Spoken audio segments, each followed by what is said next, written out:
The views and opinions expressed by guests are their own and do not necessarily reflect the views of Forge Fitness and Nutrition LLC, the podcast hosts, owners, employees, contractors, partners, or affiliates. This presentation may include the use of explicit language. Listener or viewer discretion is advised.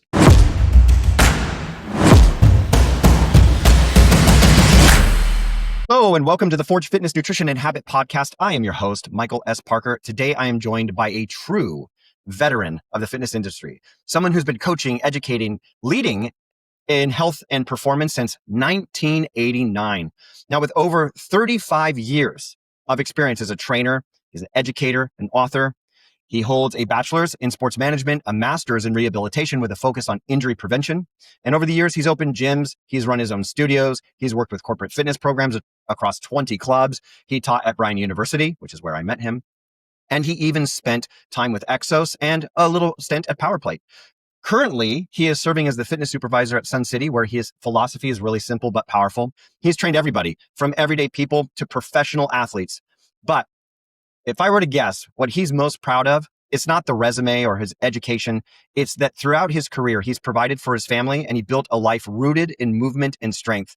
Ladies and gentlemen, please welcome Mr. Rex Owens to the show. Michael, it's an honor to be on the podcast, and I hope the listeners get something out of it. You have just a special way of interacting with people. There is a calmness that you bring, and it makes sense that you would be the kind of guy who's dedicated his entire life to improving the lives of others. Let's dive in here because we got a lot to cover, and I want to be respectful of your time. I know that you're there on site with your group. You know, mobility is something that a lot of Americans struggle with. We have a very, very deconditioned population, and it's only getting worse with age. That's what we're even seeing, and we're in the online space. I'm not in the front line with the demographic that you're currently more involved with. And I just wanted to ask you a few things, because you've studied extensively biomechanics and corrective exercise. You've worked with every population, and you've seen from fit athletes all the way to people who have catastrophic injury. But why is mobility such a critical piece of healthy aging? Yeah, it's a big question. So obviously, having worked with athletes all the way to like the oldest person I had this week is 96. And it's awesome because he and I, it's like we argue, fuss and fight. He's like an older uncle or something, But what, so back to your question, mobility. If you want your joints to work correctly, there's like a balance between stability and mobility. If you're too stable, you're not mobile. If you're too mobile, you're not stable. I think most of the trainers out there would know that. But the problem is as you age, it starts to, like, I've never had a job where I sat until this one. And then I'm like, oh, that's why people get bad backs. Cause you know what I mean? So if you're not maintaining adequate flexibility around a joint, and we all know that, length tension, there's a certain length that muscles want to operate at optimally. And if they're too short or too long, active insufficiency or passive insufficiency, what happens is that muscle's not able to do its job as well. So basically, when I talk to clients, what I say, it's kind of like, you ever had some tight shoes on or a shirt that was too tight? At the end of the day, you've been working against yourself. So I go, you could save energy, move more freely and better. So that's how I look at mobility. Also here, I kind of feel like there's a drying up effect. This isn't scientific, but this is just something I noticed. Having grandkids, and you look at this, then I come in and I look at someone older, including myself, because I'm past 60. It's almost like each cell doesn't have the same water content. It's not as pliable and mobile and all that. Being able to move well is based on mobility, not excessive mobility. I don't want it, under, but adequate. So I think sometimes people will go in and stretch and they'll just stretch everything. And it's like, is that always the case? In general, you can do that, but also sometimes you have to get a lot more specific. It is so important to be mobile at any age. The joint is the victim of the muscles. If you have an altered reciprocal inhibition, inappropriate length tension relationship, you're going to have a dynamic power problem because our body's a system of pulleys and levers. And that doesn't just affect older people. So how can we inspire people to understand that mobility is the bedrock to force production and the longevity of their mechanical system, which is their body? Yeah. So I think the biggest thing is we always think more is better. Like, I'm one of those people, I could kick straight up in the air right now. You know what I mean? It's like, it's not a problem. But I've always been able to do that, even though I have to kind of fight to maintain that. Because I was an old Taekwondo guy. There's really no reason to be able to do that necessarily.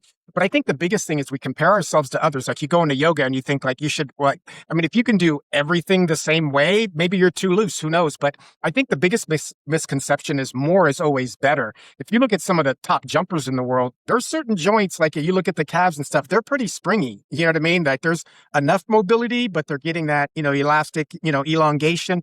So just stretching more. Why are you stretching? When are you stretching? What type of stretches you're doing? I think there has to be some look at that.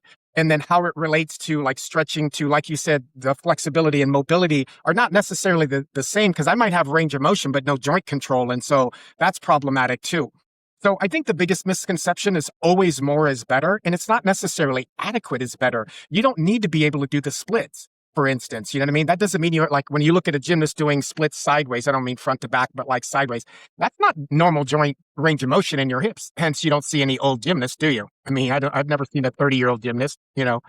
So I think that that's the biggest thing. The fallacy is just more is always better, instead of trying to get specific. And then maybe if we're hopefully talking to coaches for the most part, like, what type of flexibility are you doing? Is it developmental? Are you just doing it as a part of your warm up before you go? So that might be more preparatory, and that might look a little bit different than the other things that you're doing. You mentioned aging and, the 30-year-old gymnasts, and you just did a kick in the air and you're over 60. So if somebody is starting to feel quote unquote stiff as they're aging, say 40s, 50s, 60s, what are the very first steps that you recommend to help them recover and then preserve their mobility? So somebody's lacking mobility and they come in, I'm first going to do some type of an assessment to see, but I can also listen, wants, needs, and abilities. Like, they want to be more mobile because they feel like they're tight, especially for like the older people come in here and they want to be mobile, but you have to prioritize, because if you give them just like 30 things on a mobility program, it's like, you got to pick 2 or 3, because not everyone's remembering, because they haven't spent their whole life in the gym. Like,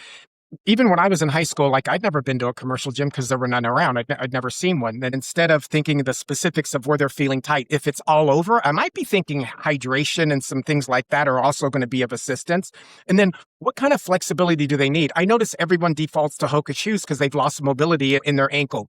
And so now they're all elevated and they're tipped forward. Now we've got more falls. So it's kind of a cascade. But at the same time, an athlete might be starting to, like, he's not 20 anymore and he's starting to get older. So you want to maintain that adequate flexibility. And what you're going to do is really going to be based on like the assessment process, and I'm really looking left to right asymmetries, not so much front to back, because if I see that, I know that there's a problem there. If I see one side's like really mobile and the other side's like not, obviously that's problematic. But I usually start from the foundation and work my way up and see kind of what's going on with them and what's affecting. Because obviously, if something's at the ankle subtalar joint, every other joint's going to be affected by that. The kinetic chain, it does break down and it starts at the ankles. I wanted to go back to one thing real quick, and then I wanted to cover something you had said. You would, just to preface that though, you had said that sometimes people, they look at too many different things to address with their mobility. That's going to be my primary question, but I just wanted to make a comment. For those of you who don't know, the kinds of shoes that Rex is talking about is a very elevated heel, and it puts you in an artificial state of plantar flexion that exceeds your natural arch and your ability for your ankles, knees, and hips to stabilize, and it causes your center of gravity to change, and that's why people fall in these things. Now, it makes them feel like they have a better mobility in their ankle, knees, and hips, but it's all artificially applied. And then it actually makes it worse when they take those shoes off, because now their calves are over tight and their tibialis anterior is lengthened.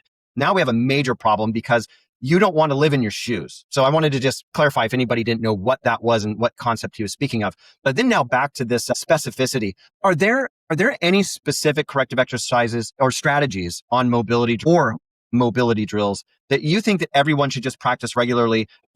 I think the biggest one, if I had to just pick one, it's bend over, grab your ankles and drop it like it's hot. Get your hips all the way down. Because if you look around the world, I don't care if you're in the Amazon forest or you're in a rice paddy in the Mekong Delta, or you're a goat person in the mountains of Macedonia. You need to be able to get your hips down low. And it's like, I don't care what age they are. Like, you look at some third world countries where people having to, have the Turkish toilets or whatever they're called. They maintain that ability to squat deep like that their whole lives. And that's an unloading of the spine versus sitting your butt down. And then now you're compressing and, doing those kinds of things. So I guess bending forward with bent knee, grab your ankle and then drop your hips. Can you get below parallel? Can you get all the way down? That's something that I would probably feel like most people should work on.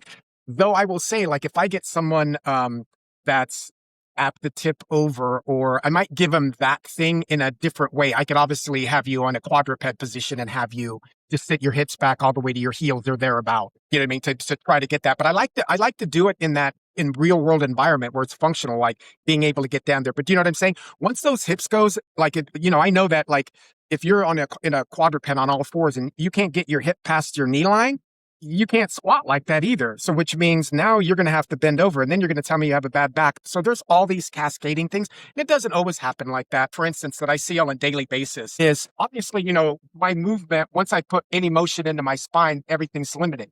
But if you can't rotate when you walk, but just 2 counter rotations, you start walking in the frontal plane. It's that simple. I watch it happen for people because I've been here for 4 years now, and I'll watch someone that's 75 and then suddenly they're 79.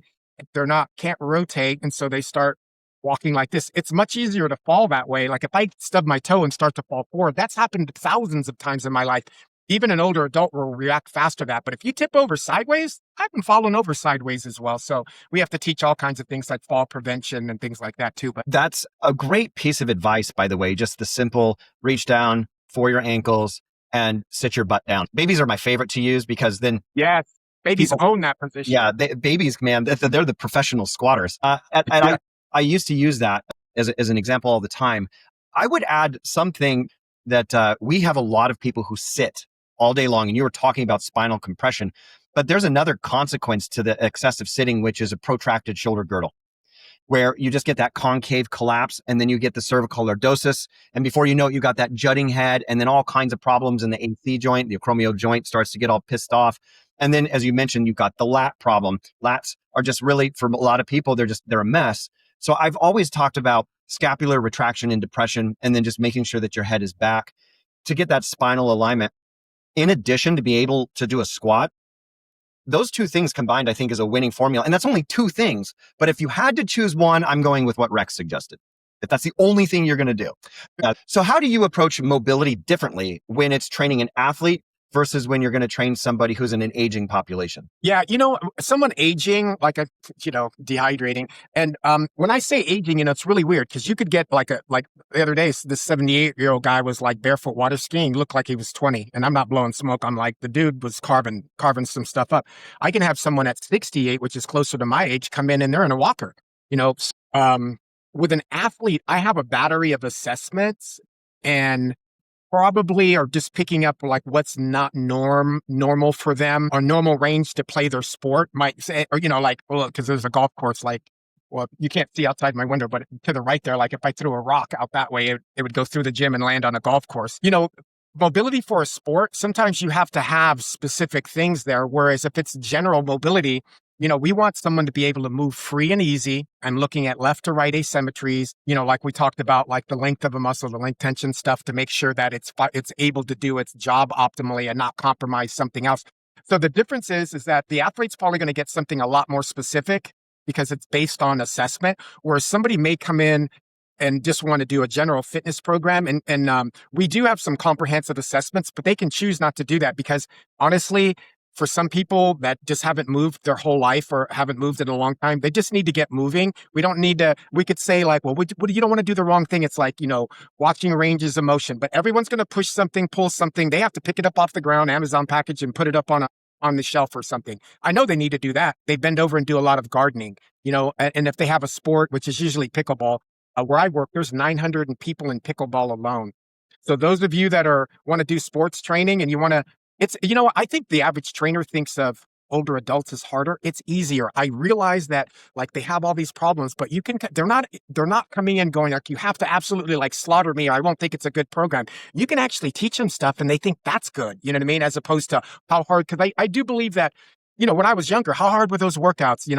I work out with grapplers. So it's like, we're all trying to get down and outdo each other and compete. But it's like now, the game is, I'm going to be the guy that keeps it the longest. I'm not as big, strong, or flexible, but I just want to have exactly what I need for my life.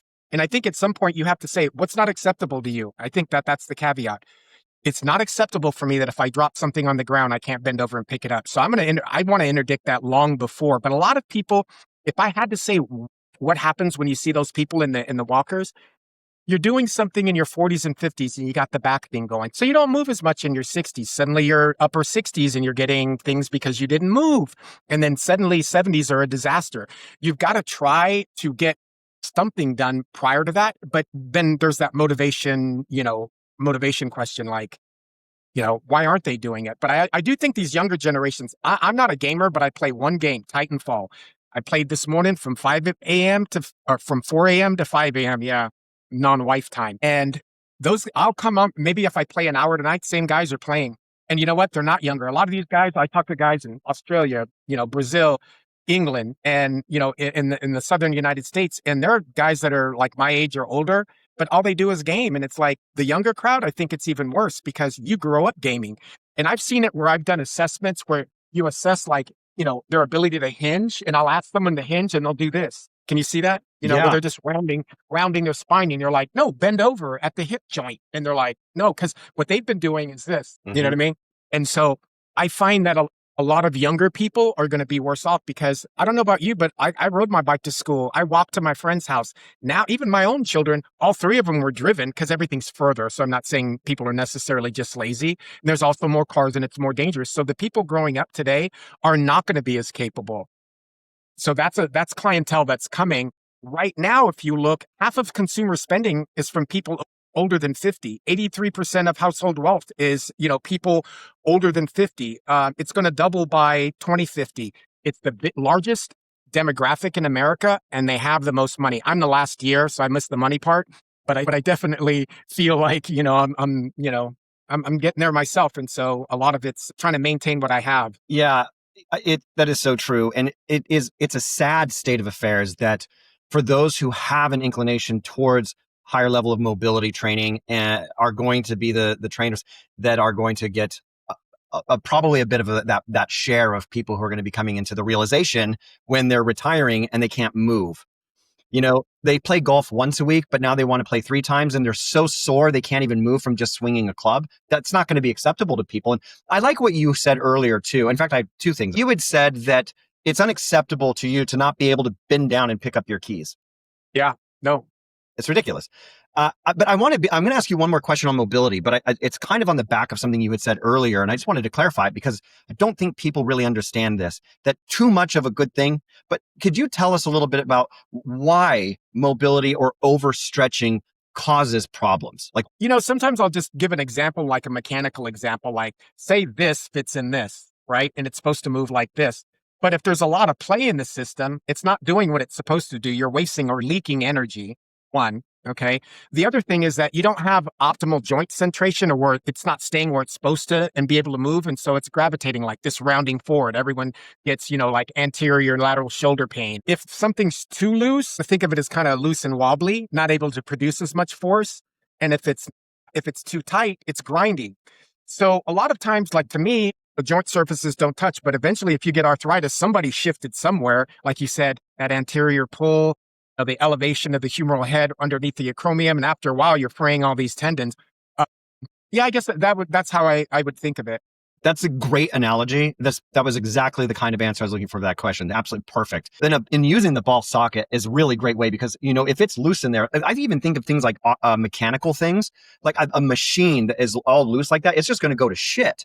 And then if it's too tight, it's going to be grinding and screeching. It grinds. Let's transition into some new topics. I was wanting to talk to you about, since you have been in the industry for so long, that's high level of sustainability in your career. But I wanted to talk about sustainability for people's fitness and for their diet lifestyle, because this is what I am finding to be one of the biggest problems in our work is the retention of clients into a sustainable protocol, because everybody's looking for the quick fix. Nobody's really willing to put in the perpetuity. They look at fitness as just the thing I'm doing for now, or this diet is just what I'm doing because a social media influencer told me to do it. And people are so easily programmed into laziness or into gimmicks, to fads, to tricks, because it's all based on the promise and the false hope that that's going to solve all their problems with minimal effort and as little expense as possible. We all know that is not how life really works. I have a problem with this all or nothing fucking bullshit. It is such a problem in our culture where people think that if they can't have the most perfect plan and the most perfect diet on paper, then it's not worth it to them. And it's funny too, because they're not even willing to execute what's written. Tell me, since many people think that fitness and nutrition has to be all nothing, how do you help your clients build routines that actually stick? Because you have a client that you've been training for 30 years, since he was 50 years old and now he's 80. How'd you get him to stick? Every session Need to learn something new. The other thing is that I tend to focus on the things that, like when you're talking to your client, you get to know them, you start to find like what's the most important thing. And I kind of use that as to beat them, you know what I mean? Because there's got to be something important enough for them to want to do it.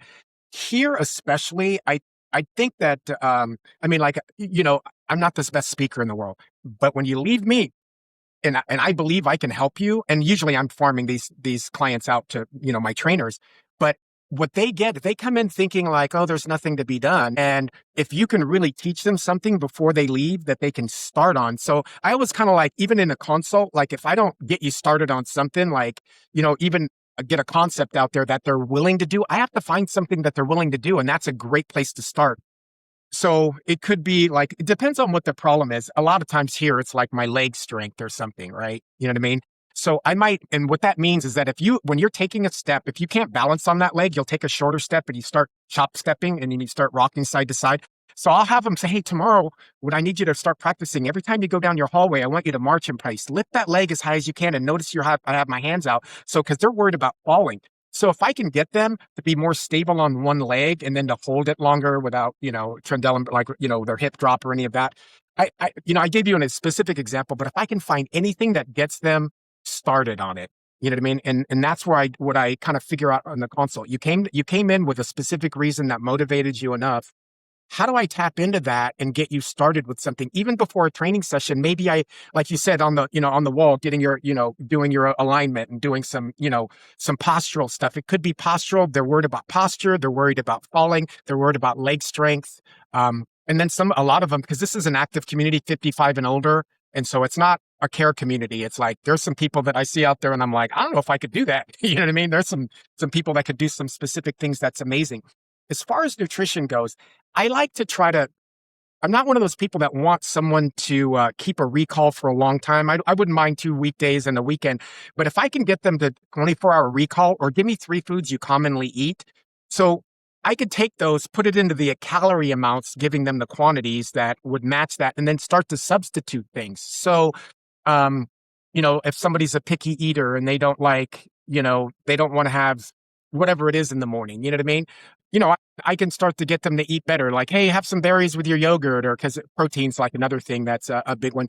So I try to get them started, but I guarantee you right now, in my opinion, after 35 years, if you're trying to lose weight and you don't know exactly what you're doing tomorrow, you're going to do what you've always done. That's the way it always goes. And it may not be at the young, studs and people that you're training, but when you're 40, 50, 60, 70, 80, that's a lot of years of habit. So me verbally trying to change them, I need them to recognize like, hey, you're going to write on the left side kind of what the plan of the day is. Just take 5 minutes. We've gone over, we looked at the foods you like. There's 6 foods right here you can choose from that you can put there in the right quantities. But if the only thing you have to write on the right is if you vary, planned actual. But I honestly believe the best thing to do is have a plan for tomorrow. If you know that tomorrow you're going to wake up and you're going to have this. And so you have to shop for it. You have to, and I want to find as many things that they like.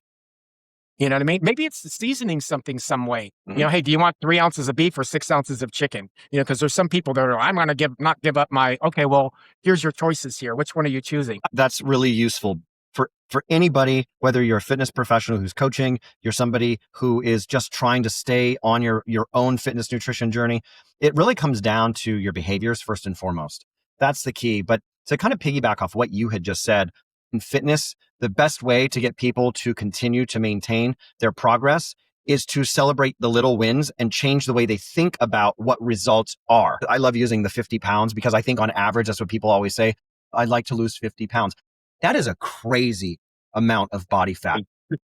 That is so much. And people don't realize how much it is. If you were to extract, or at least have a visual representation, a pile of 50 pounds of fat that's on the floor heaped, I think that people would be shocked at how much is fitting into their bodies.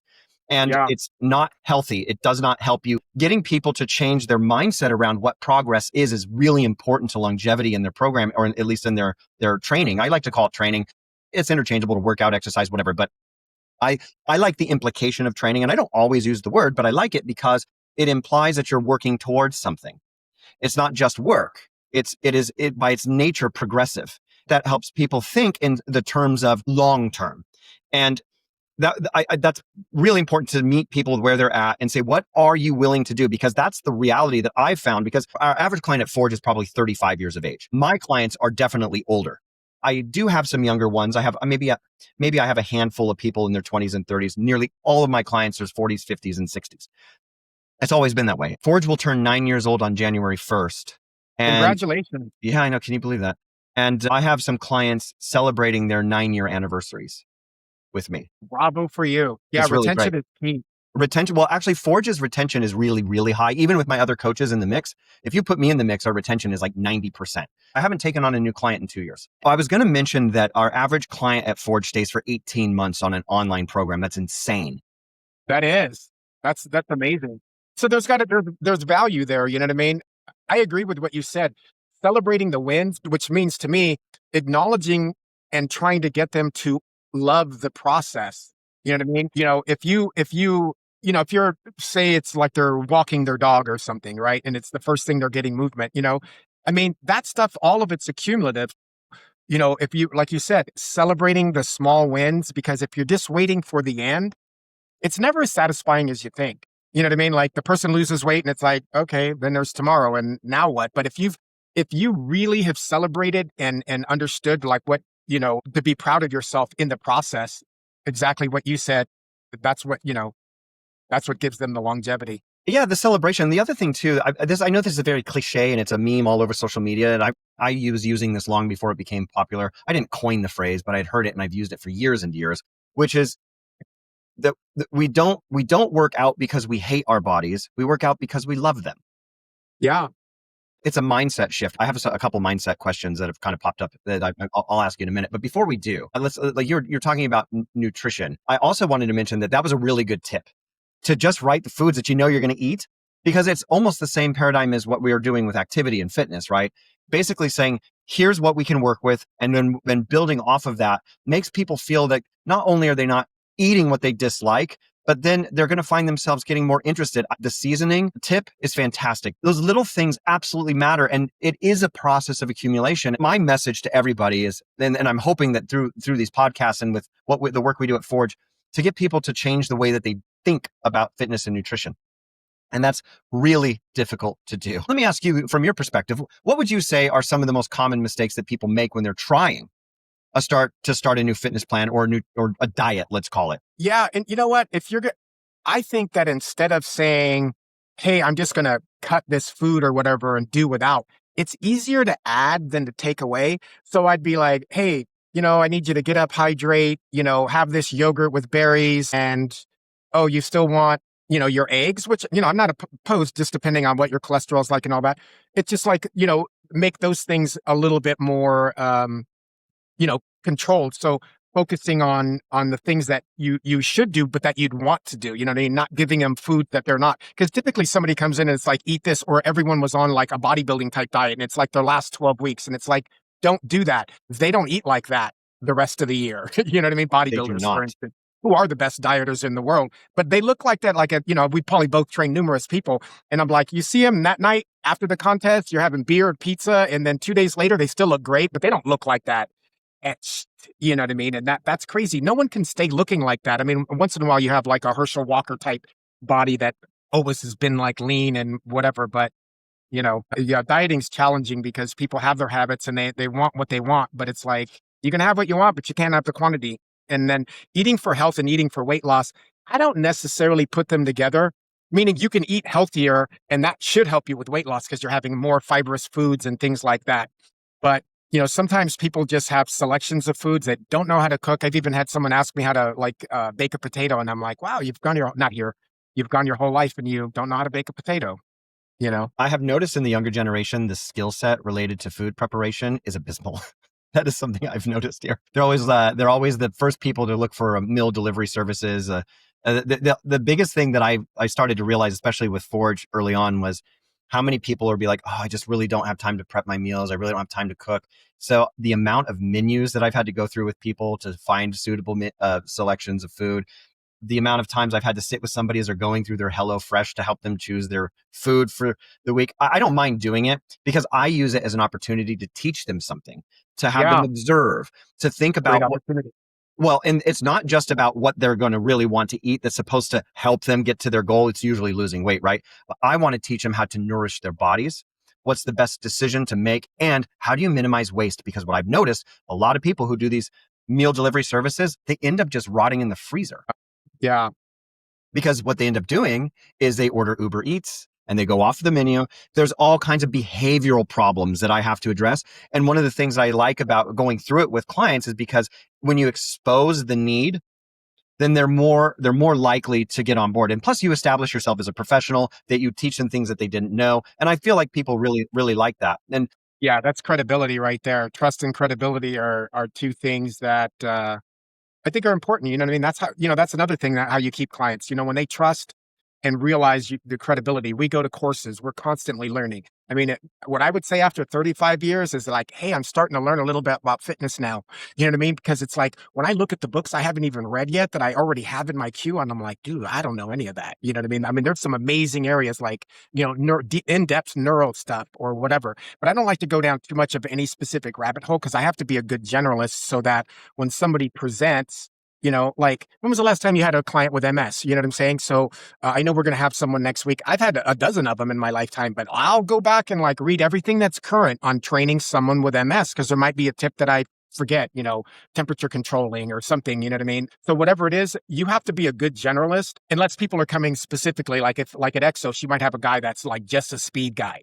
And like they spent their whole career. So sometimes I'll hear other people say they're a speed guy. And I'm like, no, that other guy's a speed guy. He doesn't do anything but speed. The rest of us are training athletes, and we can coach these things and help them get better.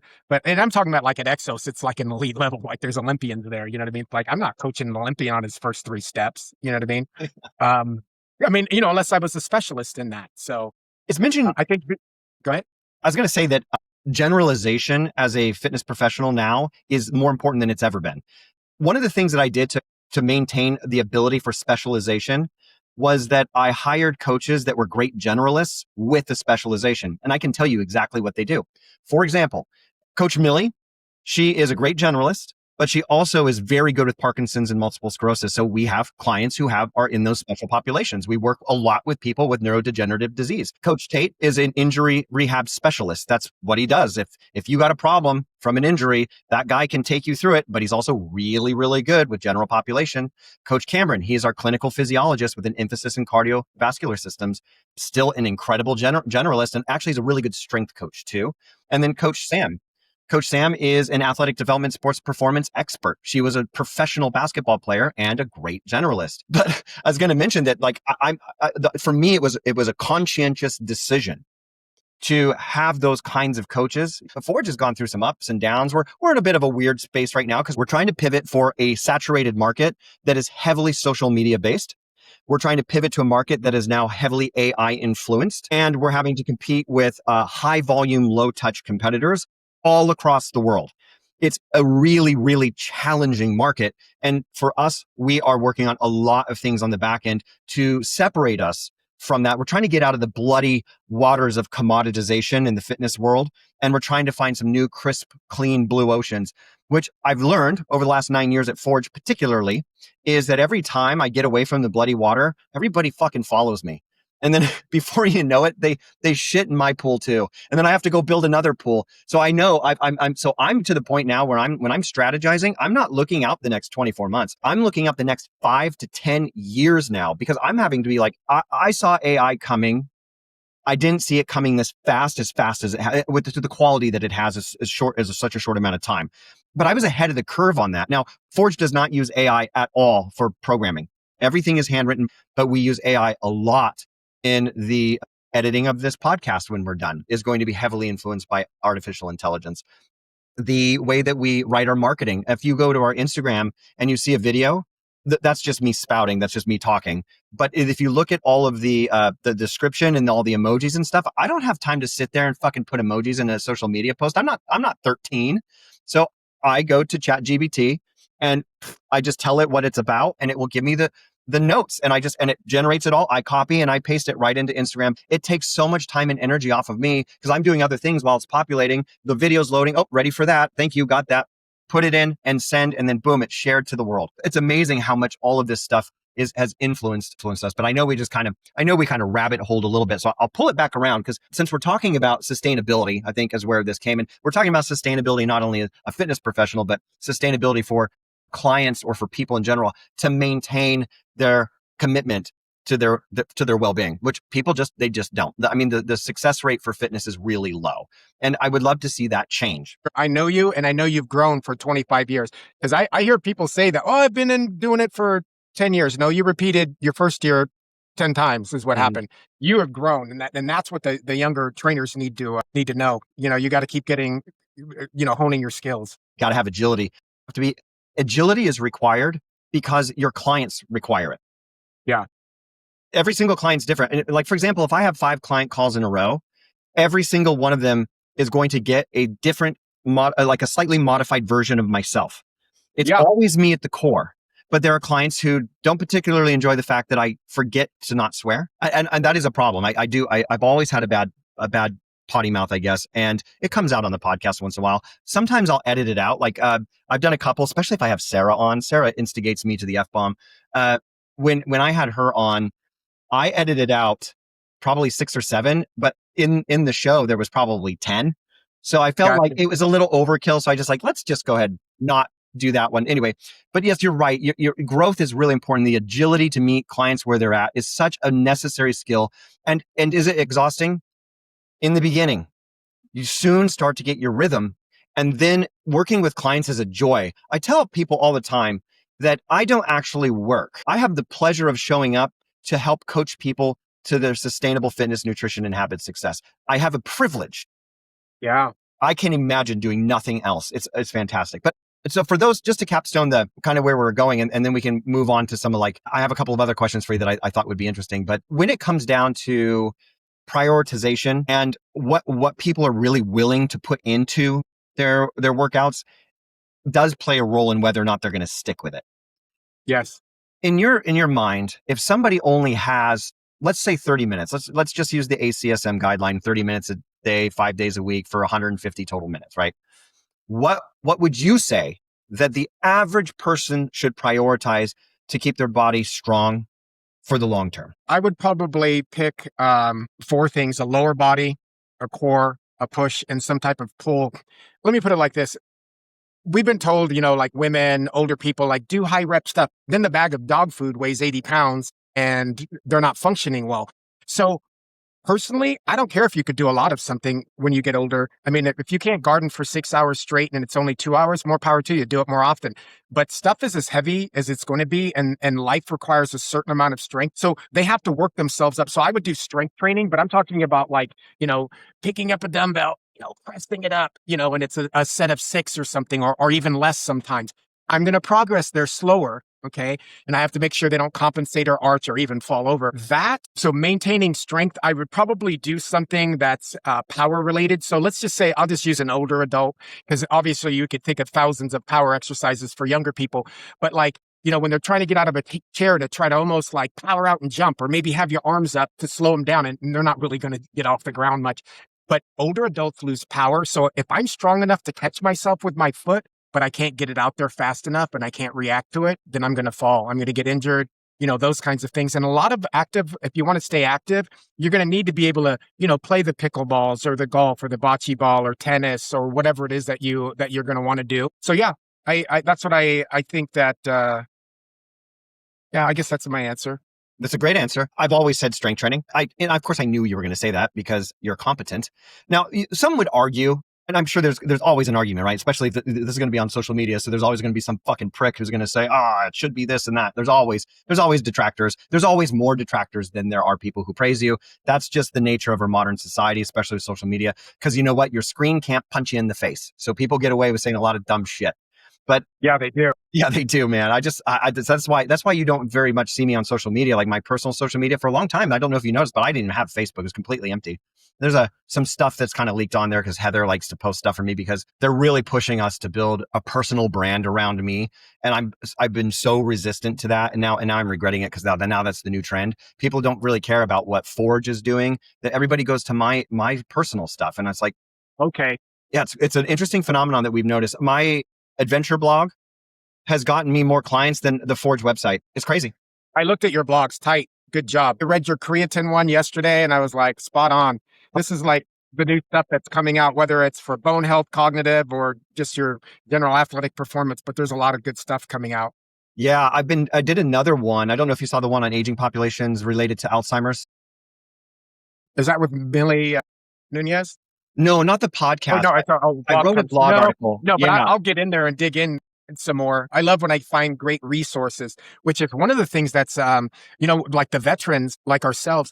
We like I've watched all of them come up, like from the Gray Cook or Gary Gray and all that. So I was there at the beginning, and so you knew who to kind of follow, and then when I went to my first NASM course, and then he's one of the lead instructors. It was Rod Korn, who I know you know Rodney. Yeah, Ronnie's a great guy. He's the head of education for Aleco now. But it was Lenny Parasino that stood up on stage and said, you're going to get paid exactly according to what you know.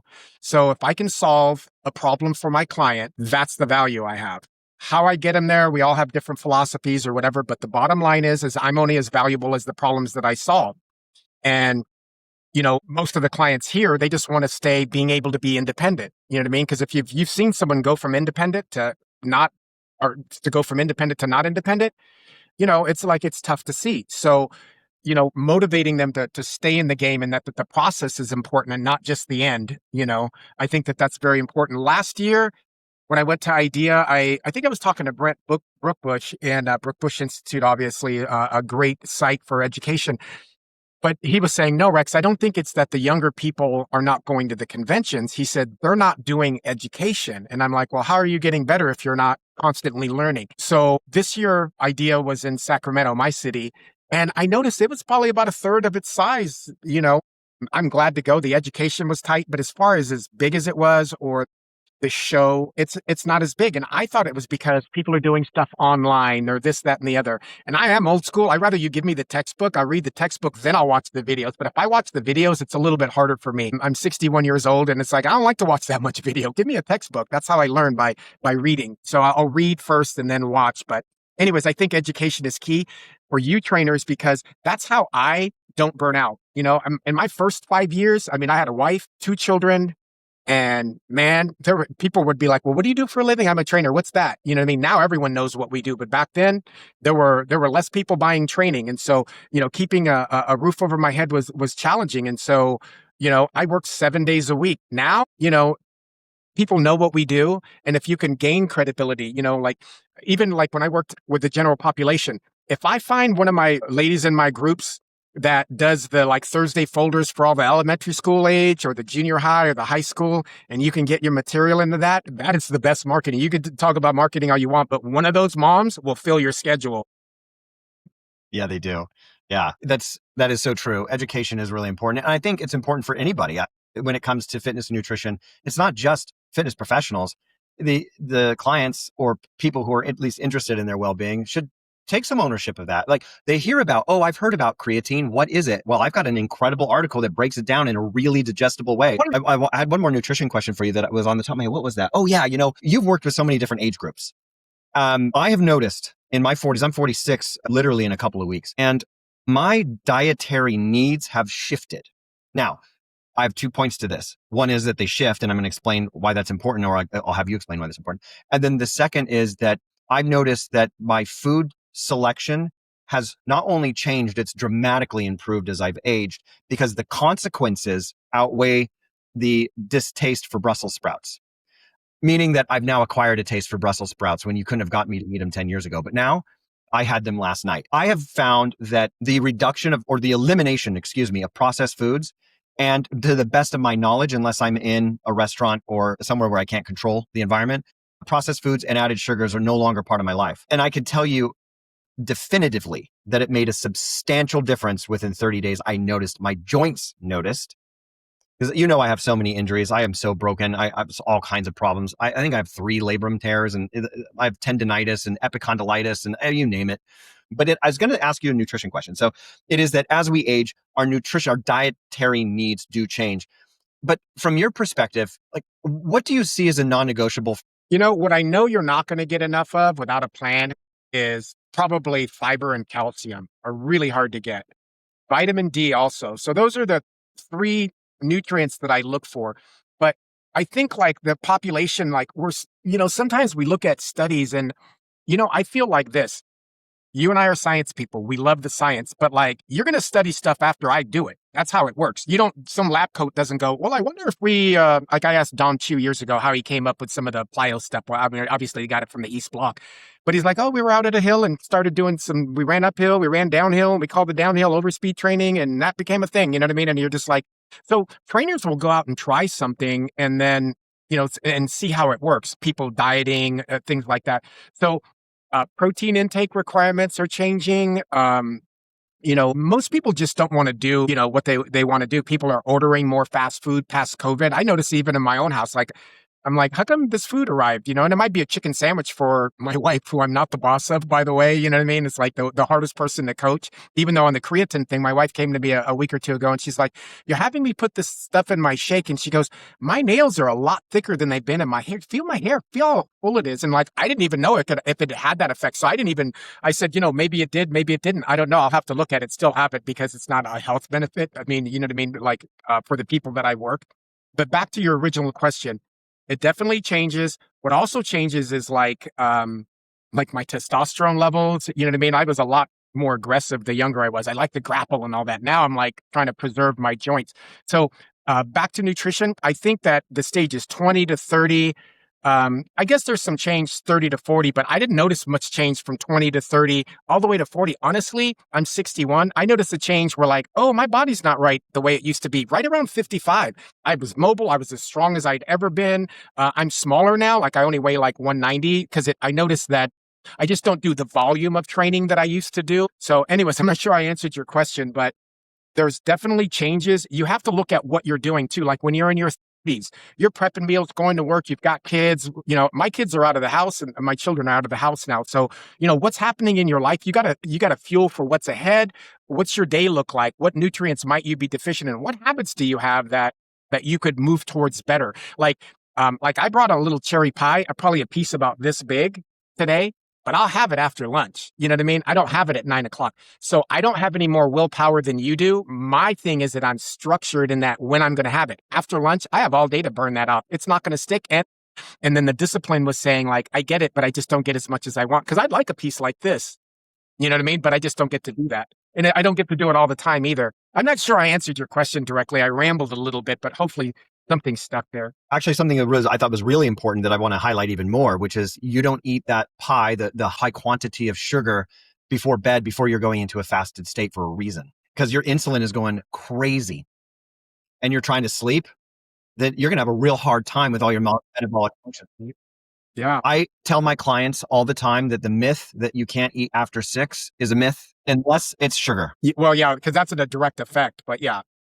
I was raised on a dairy farm in the middle of nowhere, Washington State. And ice cream, butter, like dairy products were everywhere.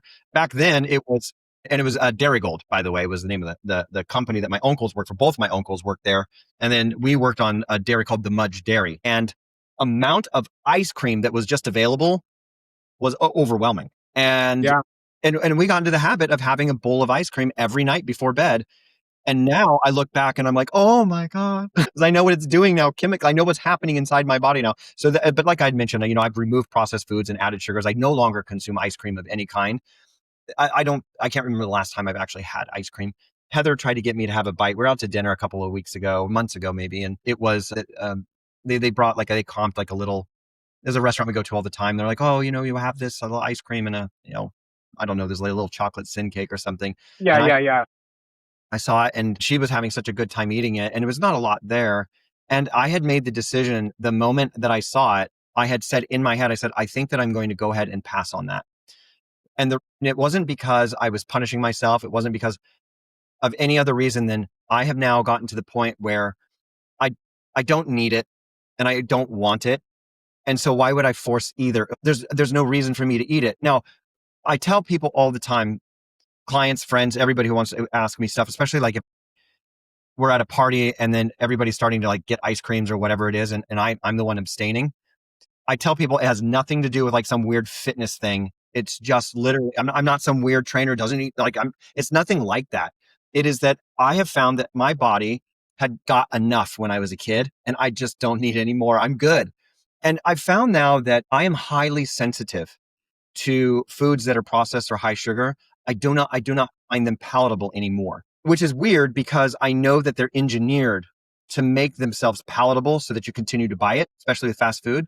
But the abstinence of fast food, I have a test on this, has made it so that I can taste chemicals. I can taste the process. I don't taste food. It had been 10 years since I'd had fast food, and now it's been probably about 6 years since this incident. So, I've had fast food once in 16 years. And by fast food, I'm talking about your traditional McDonald's, Burger King, Wendy's, Carl's Jr., Arby's, all that crap, right? We were on our way to Yosemite National Park, Heather and I. In fact, I could probably even pull up the date because we hiked Half Dome. And I knew that I was going to have a tremendous caloric expenditure because our goal was to hit Half Dome at 4 a.m. and we wanted to do a 7 to 8 hour round trip from Half Dome from Curry Village to the summit of Half Dome, have lunch, and then come all the way back down. We're trying to do it 7 to 8 hours. The average time for people is somewhere between 12 and 13 hours. Heather and I, we used to train hard. We used to do backcountry, and I don't think that I could do 4 miles with a 40-pound pack right now. Because I've shifted my entire training algorithm. I'm nowhere in the endurance phase. But coming back to what I was going to say about this story, I felt that, hey, you know what? I am going to be putting out a tremendous amount of calories. We're on our way to Yosemite. We needed to get some breakfast. And so I remember as a kid that the biggest treat that I could ever get was a sausage McMuffin with egg. And so I was boyish, and I tell Heather, I said, you know what we should do? We should get some fucking McDonald's. I haven't had that in forever. And We'll she's go like, burn it okay. off. Because I'm like, we're going to burn it off. So here's the thing. I will never, ever, ever eat fast food again in my life because that one sandwich made me feel so disgusted. I was so ill. Like I just didn't, my body was asking me, what are you doing? Okay, yeah. Here's the interesting thing. I've had a few clients make the personal decision to abstain from fast food as that was their choice. I don't force clients to do anything. I don't preach to them. I meet every client with their needs and with where they're at. But sometimes in the long history of clients, they've been with me 5, 6, 7, 8 years. Yeah. But the point is that I've had clients tell me that I want to move off from the fast food and the processed foods. And it so happens that just like a couple of weeks ago, one of my clients, he had to go to a business meeting, and he said, man, I got so behind the ball that I had to have like a fast food item. And he's like, never again, man. I will figure this out in the future. He's been with me for he's coming on 5 years now. And so he stopped eating fast food in our first year. He did the 90-day habit transformation program, which is it's a very immersive, it's a huge program. It's a curriculum program based on my book.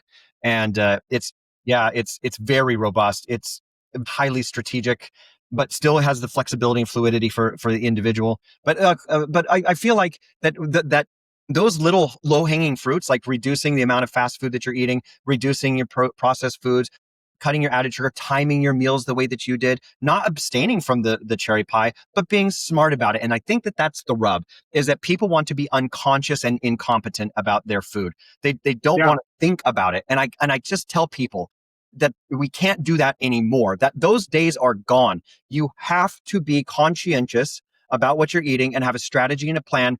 Otherwise, you're going to fail. You said that earlier, and I thought that was something I wanted to really hammer, that you have to have it as a strategy. Yeah, I mean, if you don't know what the plan is tomorrow, like how are you going to follow it? So you're going to default, especially like the older people get here. The other thing I notice is I kind of think of it this way: what you do in your 30s, you will reap in your 40s. What you do in your 40s, you will reap in your 50s, so on. So if you drank and smoked and didn't take care of yourself in your 30s and 40s, because you have time after your 30s, you can correct some stuff in your 40s. But if you're in your 40s and you're having a few too many cocktails, eating what you want, and you're working hard and all that, suddenly you're going to wake up in your 50s and it gets harder to go backwards. I don't know if you know this, but and I will tell especially you male trainers, like if you're a big stud out, but after COVID, I said, oh, it's time to get my blood work. And usually cancer's around 4.3 on a prostate. Mine was a 9.3. It already metastasized and spread. Anyways, I was lucky.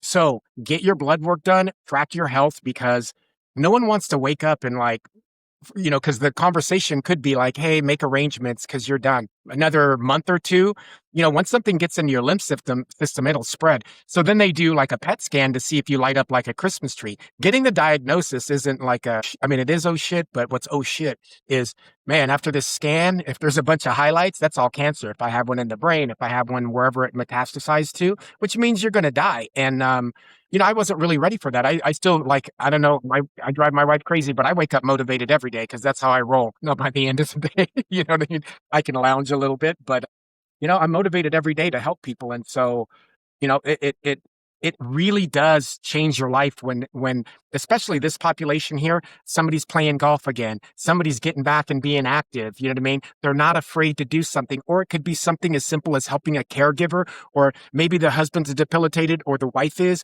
and you're helping them learn to be able to lift and learn to pick, or even get up off the floor so you feel more confident. And I don't want to act like all older adults are not competent, because I had a guy he was at the same age of my current 96-year-old, and I had programmed him.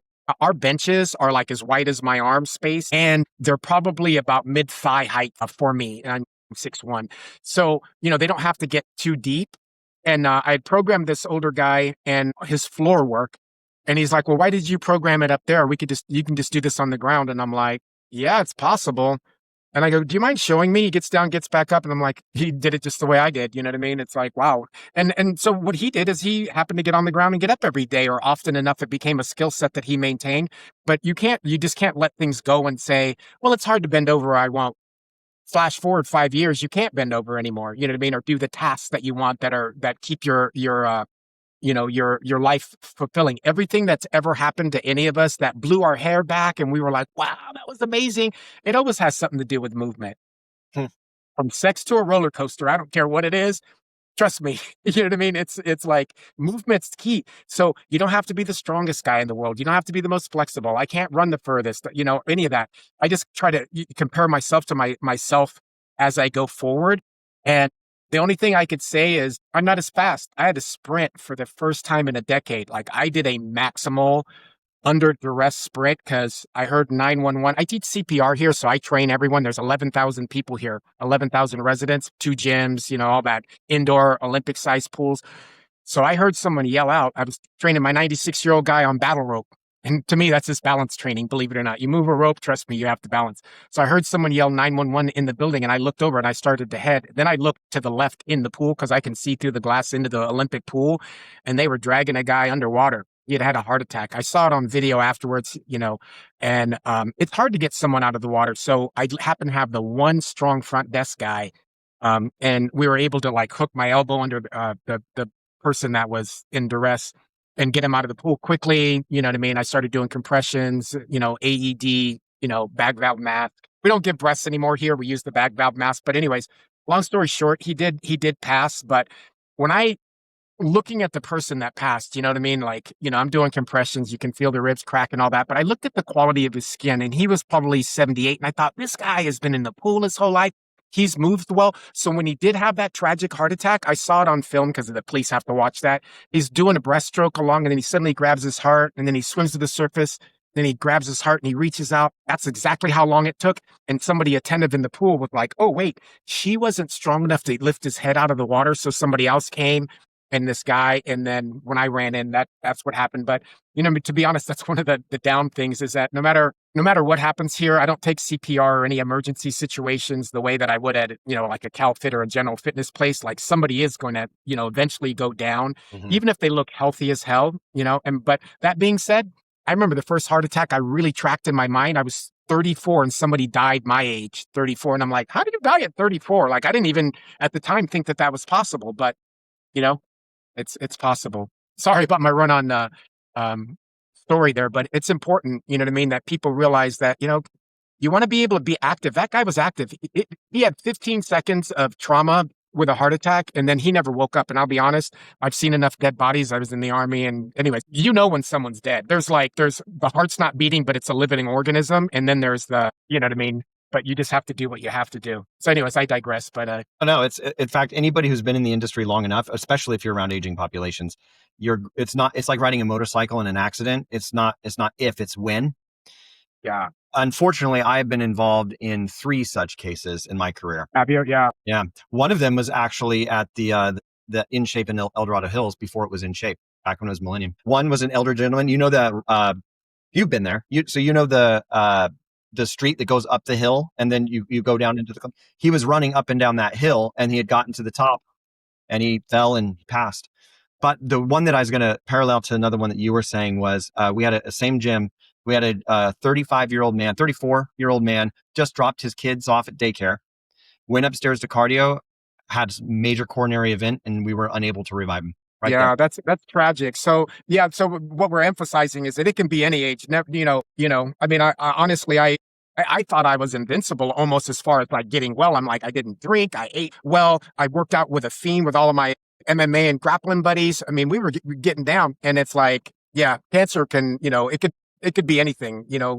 I even make sure that I leave on time as a habit, which means I'm going to get to work early every time because I hate to see people hurrying on the freeway. You're like, that's a good way to get dead, making bad decisions, swerving in. So I think that the health and wellness, it's fitness, you know what I mean, and all its components, but it's like the general thinking of being in front of things versus having to react to other things, other people. I think that mortality is something that we have a tendency to ignore during the day, but in the dark recess of night, it creeps into our brains. And we consider, I think everybody has moments where they have to face the reality of our inevitable death. And I think that is difficult for people to consider. But I'd also say you probably should, in a positive way, consider those things. I don't think ignoring it is the best idea. Like you were just mentioning, you probably do want to go and get yourself checked and make sure you're not lighting up like a Christmas tree. And there are proactive steps that people can take. And not all of them are foolproof. And that's the thing too, is that I even wonder, this is just a hypothetical musing. If there was a 90% guarantee that if you maintained a high or reasonable level of fitness your whole life, that you would just one day die in your sleep in your 90s. It was like, that's the average way that a human died. Do you think that with the way that things are moving now and the way that people seem to be thinking, that anyone would give a shit? Or do you think they'd continue to live their lives as recklessly as they do? Maybe I'm pessimistic because I've dealt with so many people and I've seen people make the craziest excuses and the laziness and the procrastination. But, I wonder if we knew that, do you think that now people would even bother? Do you think that people would finally work out? What's it going to take? Let me rephrase this. What is it going to take for us to stop the obesity epidemic to the degree that because it's just skyrocketing, it's getting worse. And even post-COVID, it's worse. Alcoholism up. Cancer rates up. Everything that is negative as it relates to human mortality is up. But the fitness market hasn't changed. Yet the population has increased. The access to more fitness, even higher quality fitness and nutrition programs has improved. There's boutiques everywhere. We have more options, but less people per capita are even actually working out. We have, though, just a glimmer of hope that I'm seeing here. It appears that we're seeing a change in the way that the younger generations are looking at fitness and nutrition. Gen Z is showing signs of having lower intake of alcohol and a higher regard for the gym. I think that can be skewed slightly by TikTok, and I don't actually have a verifiable study on that. It just seems in conversations with people that they seem more likely to be working out than their millennial parents would be. But what do you think? Like, what's it going to take, Rex? I mean, because basically what you said is there's more clubs, there's more information, there's more influencers, there's more educators, there's more Americans, and we're getting fatter and less fit. One of the things I guarantee you, because my wife and I have 3 children. The first she's 35, the next one's 27, and then we had one 7 years after that, and he's 21. And they're all generationally different.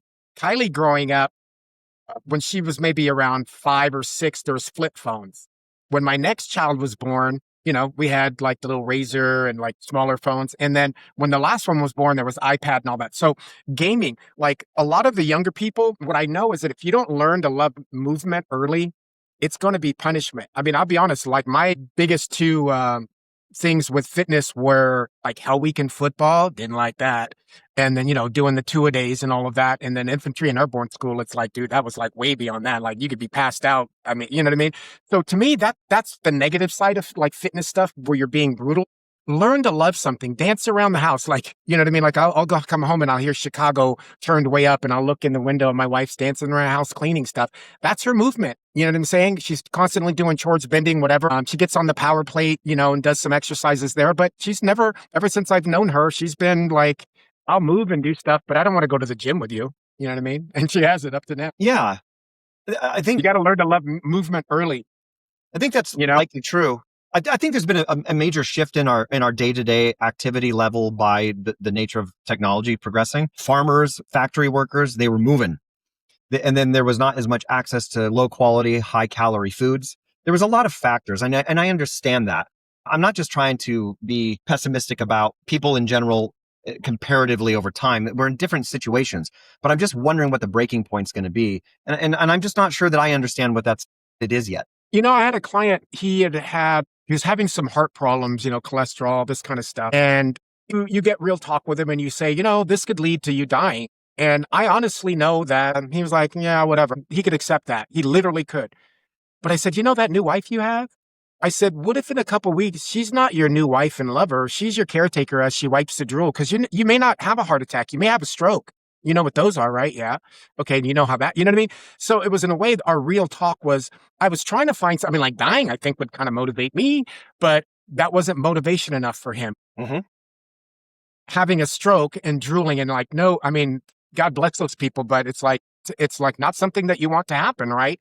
And you got a new wife and you've got money and you're taking trips and all that. And then pretty soon they'll be wheeling you somewhere. So that was what I eventually had to say to him, was like, well, how's it going to work out, with a new wife and all the things that you're wanting to plan and do if you ended up with a stroke? He just figures, well, if I die, I went out, on top of my game. Yeah, it's not really that way. One more thing, like my youngest, we had a little movement problem, right? Because he'd like to sit a lot. And he's like the only one of me and my oldest son, we are not gifted physically. I'd have to work to do anything. This other kid, he'll live for 90 days and he'll go from like 190 to 220 or something. I mean, that kid, he hugs me now and I feel like a little guy, you know what I mean?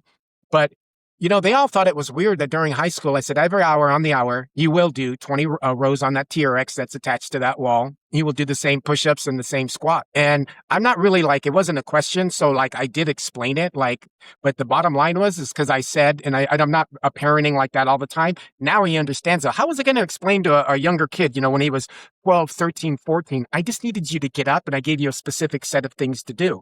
And I loved one time he said, I've been playing for like 7 hours, Dad. And, and I'm going to do them all at the end. I said, you do that. That'll be a good thing to learn. Cause like 7 sets of that in a row is different than trying to do it every hour on the hour to get them up. And don't get me wrong. My kids got good grades cause mama checked every day cause my wife stayed home, but it's hard to get them to move as much when they don't have it in high school. The kids around them aren't necessarily like that. Then I have my older son who's a type A, he's an engineer now. He did 2-a-days training, went to school, did all that. And I'm like, I'm not even like, you're a better man than me. You know what I mean? He is tight. When he says he's going to do, I'm like, he still cold plunges. And I'm the one going, if you missed a day in a year, son, it's okay. You know what I mean? And it's like, God, I kind of, you kind of raised them when I was like in my 30s, post-military, all that kind of stuff. It's like, get it done or get it done. There's no other choice. And then now I'm a lot more laid back. I think that parenting towards movement is a missing factor. I have a lot of clients who, in the beginning, didn't even consider that their children should be moving. Weirdly, I have a specific one. I see her every Saturday. She's I think she's coming up to 5 years herself. Fantastic. She's going to actually be a guest on the podcast. She's just great. She's actually a sculptor, and she's at the ReaperCon right now. She has 2 kids, great kids. They always get on the call. Like when she's at Saturday morning, they'll come and I see their little faces. They say hi to me. But about 2 years ago, she noticed that there were some problems with her kids and their physical abilities.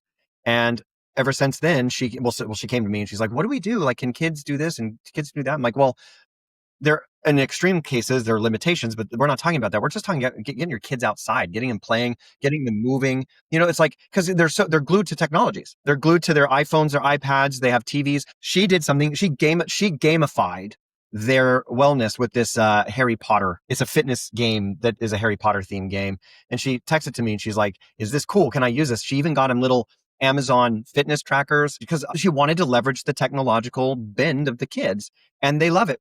And they do their stuff and they play and they track their little steps. And here's the biggest thing. They ask her for Whole Foods. They now no longer completely want all the trash and the garbage. She's gotten them to eat bell peppers. They don't usually want to eat those things, but they are. And so she's now, and a lot of my clients do this, is that they're trying to teach their children now because they're realizing that it's a problem. And I think that some of the younger generation's interest in lifting, both male and female, is great. That's really, really good. But I still think that we're on a bad trajectory. Rounding up the statistics, it looks really bad, half the population. And it's getting worse because now you got the kids. A lot of the kids are still coming in at the high level of obesity. And it's just, like you said, death wasn't enough. Like not being able to talk or anything, the horrific things that happened with like stroke victims. Yeah. That scared him enough to make a change. I guess we have to find the things that they connect to. I'd rather find something positive. Me too. Like you said, what's going to be the answer? It's building communities where it's easy to walk. All the things that go along with that. Sacramento is really good about like bike. I've never seen so many people on their bikes. But I also think like one of my children bought me the 3D things. You know what I mean? I'm talking about Ocular thing. Yeah, like an Oculus. And so you can play different games. So I think that if you gamify things, you have a deck of cards, or like right now, I'm going to start a little challenge with my children to say like, I did so many sets of this per day. But because my son's an engineer, what I've learned in this office is that I'll set like on Mondays or every other Mondays at payroll. It takes me 6 hours to do it. It's really a tedious thing, and the only tedious thing I have. So when I start, I set a 15-minute timer. Then I get up and say it's 20 squats or some push-ups or something. Then I set it at 15 minutes, and then at 20, at 25, and then every half hour the rest of the day, because I'm trying to get some work done, right? But every 30 minutes at a minimum, I have to get up and do that same specific thing. And so I build, like, say it was just doing push-ups. Well, even if I just get down and do 20, that might be 6, 7, 8 sets of 20 in a day. So that's how I build it up. And it doesn't interfere with my day. But we have to make it fun for them, and I guess entertaining. And what I see is like, even when my kid's in school, it's like run a lap. There's not a kid in the world that wants to run a lap. It's like, hey, throw this med ball, chase down it and get it. Go through the cones when you get back, then do X. You know what I mean? To me, that'd be a lot more fun. So I think that not only have they taken PE out, but there's not a lot of activities that the teachers know anymore. Even if you're a PE teacher, you might be working at a couple different schools and they don't have it all the time, just like a music teacher. So it's up to the parents to get active, but they're not going to do it if they've never really been active and they're not very healthy. So yeah, I think it has to be grassroots, like more stuff in school earlier on. I also think like I love academics. I have 2 grandchildren right now, but it's like, when you're 6, it's an hour of work, 30 minutes outside, hour of work, 30 minutes outside. Go get moving. We can catch up on some academics. They don't have to like learn, like they're so focused on academics, but nationally we're not.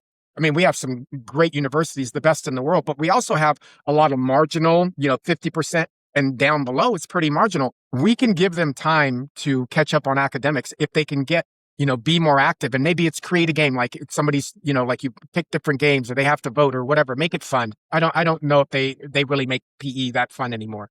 Yeah, I know. It's a conundrum. It's something that I've been giving some thought to. And maybe one thing that we should do is another podcast, a panel, because I do want to do a few panels and I definitely want to have you on board with them. I think that we should do an open coach brainstorming session that would be fascinating for mostly it'd be for people to hear like what us fitness professionals are thinking and what we see on the front lines and what we know works for most people, what doesn't really work. And I wonder if we were to collude, if we could get, 6 to 8 really, really high quality thinkers in the fitness industry that have our experience and talk about this, because I think anybody would want to hear that, to just literally hear us brainstorm how do we solve this problem? Because gyms haven't solved the problem.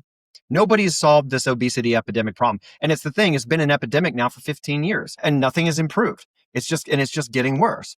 So what do we have to do? And like I said, it's a saturated market and it's really, really, hard to play in now. And I find it a fascinating topic that we've done a very poor job as an industry in solving. Yeah.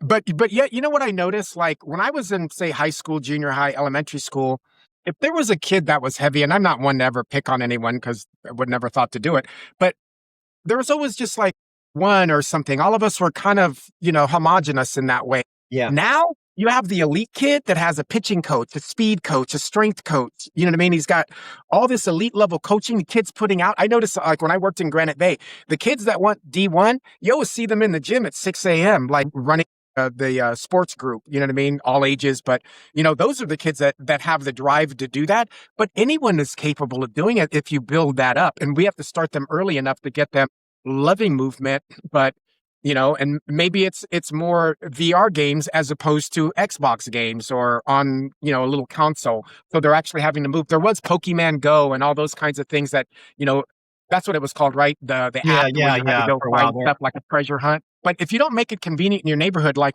I'm a military family, but I mostly grew up in Southern California, and housing complex, Orange Groves, housing complex, Field. Man, we could find some place to play all the time. Now, you literally have to drive your kids somewhere because you're like, wait, your friend lives where? No, that's too many major streets. You're definitely not crossing that. When I was a kid, you left and there wasn't as many cars. People weren't quite as in a hurry. So I think that, my parents felt safer, and then you only went so far really. But now one of the people that your school that you want to go hang out with might live 8 miles away. Yeah. It's true. But I think that the one conclusion that I came to was unless you can get parents to suddenly change their own ways, which would then by just the osmosis change what their children are doing, seems to be the most unlikely thing to happen based on market evidence. I'm hoping that what happens is, especially with some of the social media, that some of these younger kids get more inspired about fitness. I thought Ninja Warrior was a great thing. I think that we got a Yes. huge surge of Yes. kids wanting to do that, but then Parkour. COVID came and most of those places didn't survive that. But Yeah. I think that those kinds of things, getting children to fall in love with the potential of their bodies, like what they can do with it and how that translate is priceless. And just getting that back, moving that mentality away from if I have a heart attack and I die, I don't really care, to like, I want to live for as long as I can with high levels of mobility, with peace of mind about my body being as optimal as it can be because I took responsibility for it and as a good steward of it. And then when I die because I lived the best that I possibly could for as long as I could.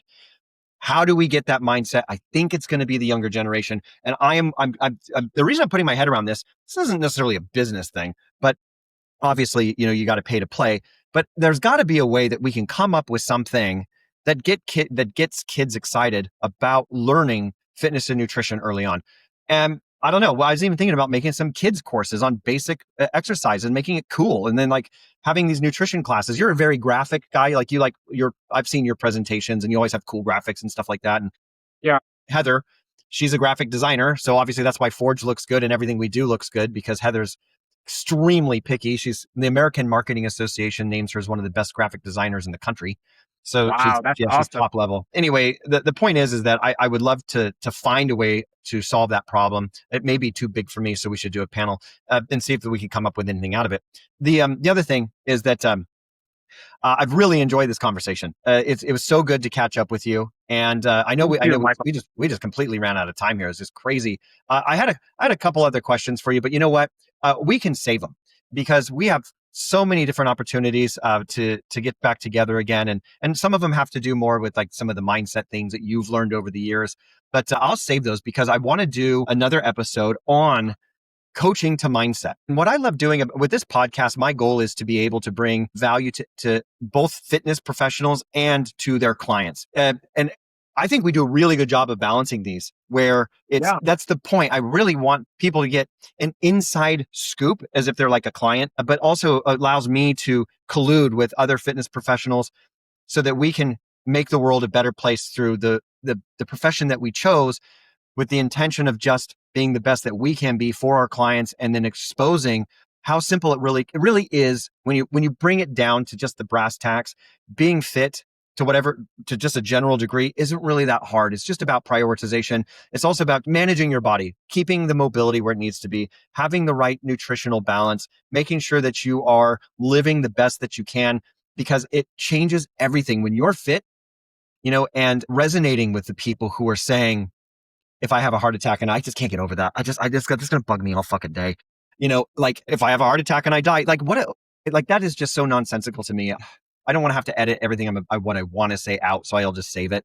But I just find that to be an inappropriate way to think about one's life. It's so cavalier and dismissive, and it says it's a low value proposition of yourself. And maybe that's a problem that we have to learn to address. And it's only until he put his wife in the situation that he was going to take any responsibility on her behalf. I don't know, man. It starts with you. It starts with the individual. You got to start there. You can't live for your wife. You got to live for yourself. Then you can Yeah. take care of her, not put her in that situation. Because strokes, I'll tell you a story real fast. Heather's late father. This guy, he had 3 bachelor's degrees, 2 master's degrees, and 2 PhDs. His PhDs, one was in physics related to red wave technologies, and the other one was in theology. And his mission was to scientifically prove the existence of God. It was Those are the right degrees then. fascinating listening to him talk. He was also an ordained bishop. So just like beyond intelligent, so smart that he was unable to monetize it because the personality traits that typically go with that level of intelligence, they didn't move into that circle, So he struggled with his finances up to the day he died, but he smoked. He drank a little bit, but smoked, and he didn't move. He was also 6'9". He was a giant human being. When he'd shake my hand, I felt like it was a catcher's mitt. He was just a big dude. Yeah.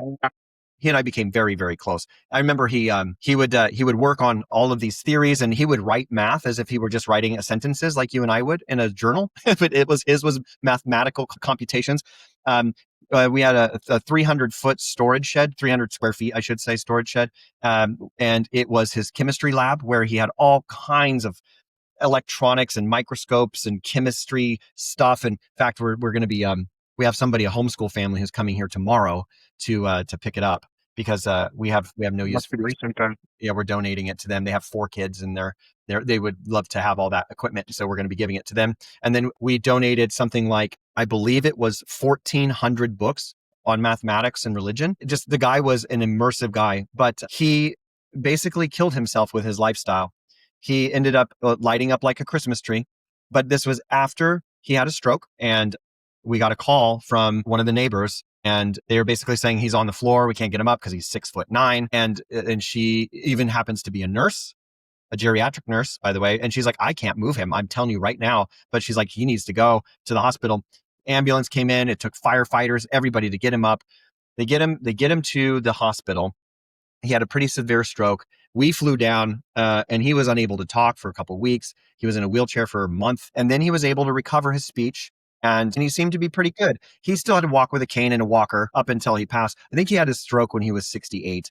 And then his health just bombed. And by the time he was 72 years old, he basically, when you saw the degree of the cancer, his entire lungs were just blackened. His liver was it was necrotized. And then on top of that, he had this giant brain tumor, and he was having massive headaches.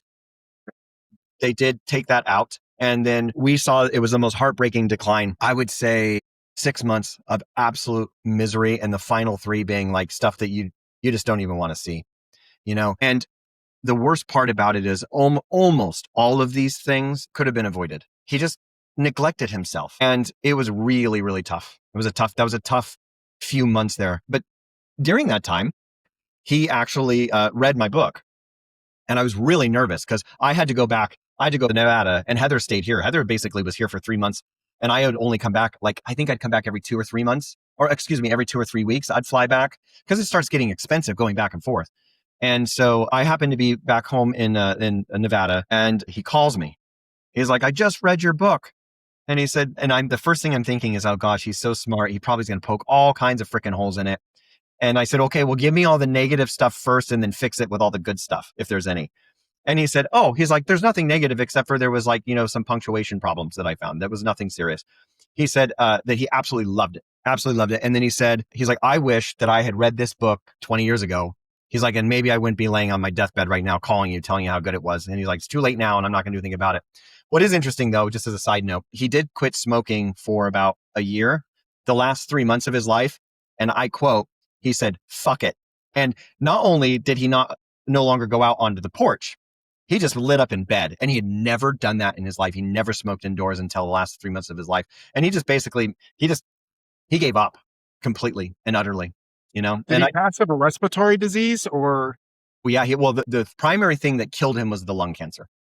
Yeah, because I was about to say, I've seen that all the way to death too. So anyone out there that's listening, I don't care how hard you think you are, the last thing you ever want to die of is a respiratory disease. And if you don't believe me, have someone stick your head underwater and slowly drown you and see like, and let it, you know what I mean? It's like, it's brutal in a way that's like, just die. You know what I mean? It's like the respiratory, it's like day by day, by day by day, they're spitting up fluid that's backing up and you can't take it. Anyways, it's to me, it's the worst death. I'd rather I'll die any other. go a little more graphically for you on this. The last 3 days of his life, Heather was basically vacuuming his liquefied lungs out of his mouth all day long. And I had seen him the week before he died. I was here for like 2 or 3 days and it was great. And I knew he was dying. We had just left Ursa and we had just left from San Diego. We flew into Dallas and coming off the back of 3 days or a week of fitness seminars. And he was still able to talk and he was just very kind because he knew this was the last time I was ever going to see him. Great conversation. But then I went home and then literally within like this 3 or 4 days later, maybe 5, and I was on a Zoom call with Heather and he starts choking and she gets the vacuum and I'm watching her vacuuming him out. And then he started making a weird gurgling noise and she's like, Dad, doing the shaking thing. And he didn't respond. And then bile and stuff just started leaking out of his mouth and he just died. It's terrible. Yeah, I've soaked it up myself with Crazy. 3, 4 big bath towels trying to like soak all that. Cause like what you just said, it's like it's backing up from the lungs. You might be getting this part, but trust me, it's filling this up. So enough on that stuff. But like it's worth at least, you know what? Here's the basic minimum. What do you always want to be able to do in your life? For me, I want to be able to get off the floor, walk up and down stairs at a library or something like that, or some event that I'm going to go to and basically be out of pain. That's at least wellness, being, disease free. Fitness is another level. And I get where somebody's like not totally into that, but you can build into that. It's a long way from here to there. Yes. But, as you get competent, like, I did the 2 stretches and 10 squats you gave me in the morning or something, or the balance thing or whatever it is. And then you build on that. You know what I mean? And it doesn't get any harder than that if you're just building like this. You know what I mean? Because then you have your plan for life. So, you know what? You're right. Maybe getting something. I don't know how to reach like more people because there's more people overweight, deconditioned, and then the United States, obviously, because I think you did a lecture on this. We are the people that not live the longest, but that we're the longest sick. I think it's 12 years of your last 12 years or something are miserable, and it's like. That's when you're least able. Like I'm 61. I'm not as strong as I have to be careful. Like if I'm lifting something heavy or something, when I go hit and kick the bag, I do a little bit more of a warm up. I just don't like launch into like high kicks and things. But you have to figure out what you want to be able to do and then how you can maintain that. And if you don't start early, it's just painful to you. Like, you're not used to eating something that you don't want. But, there's so many ways, like your Brussels sprouts. The first thing I thought is olive oil, bake them, season them. They get crispy on the outside. Suddenly they're delicious. I don't like them just, otherwise. But when they're baked like that, olive oil. Yeah. Olive oil, great number one anti-inflammatory food as long as it's quality. But yeah, man, this has been a great conversation. I've really, really enjoyed it and sharing stories back and forth. I know there were some questions left on the table, but I felt like I love the way that this conversation went organically. I find it such a blessing to have people like you that are in my life and in our clients' lives, the people we serve. I'm so fortunate, and I really do appreciate you taking the time out of your day. I know you're even got people knocking on your door and calling you, and you're still just A+, man. I really appreciate you a lot. So thank you so much. Where can people find you if they want to follow you on social media, or if or they have questions about what it's like to be in the situation where you're training older adults? Like, do you have any contact information that you want to put out there? Yeah, you know what? My name is Rex. So just Rex at rexowens.com, REX period, or REX at, Rex Owens. And my last name is OWENS.com. I have a YouTube channel, but I'm working on some content. And so it's going to be in the next 3 to 6 months. I'm going to be, launching that and going down that because but I really want to help more the training side on some specific areas that I find valuable. But Rex at rexowens.com, I'll reply. Would love to hear from anyone. And I have a Rex Owens YouTube and movement and strength. I have on Facebook, but I haven't been doing a lot with social media in the last year, and I'm about to pick up the content because I see AI and social media are a way of reaching more people to help them. Yes.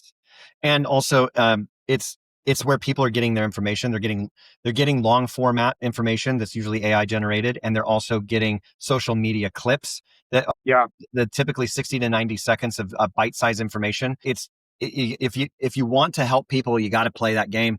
If somebody were to ask me, and they have, what's the one mistake that I made with the development of Forge? It is that I ignored social media up until this year. Because you already noticed I hate social media, and I really despise it. I think it does more damage than it does good for most people. Yeah. And I don't have to prove that personally, because all you need to do is go onto X or TikTok or any platform and then just scroll, and then you'll see exactly what I fucking mean. It's terrible. But my children show me like the influencers, because like I don't see them otherwise, and it's like, I don't know why. Just if you're born like people that like have, basically are naturally gifted as far as form, and then you think because you did a little bit of workout, that makes you an expert. I mean, I'd rather have somebody that's heavy, um, you know, and then lost weight. I'd rather learn from them than some, like, remember the gal that wrote the book Skinny Bitch? And I'm like, wait, so you've been skinny all your life and you're going to advise people that haven't been skinny all their life? I'm not sure that follows. I want somebody that struggled through it. Like if you're an easy gainer of muscle, well, I'm not. It took me like 8-10 years to go from 167 to like 200 pounds. You know what I mean? Yeah. Well, hey, Rex, thank you so much, buddy. I really, really enjoyed this conversation. We'll catch up again soon. A pleasure. And I was honored to come on, and I hope you'll have me as a guest again.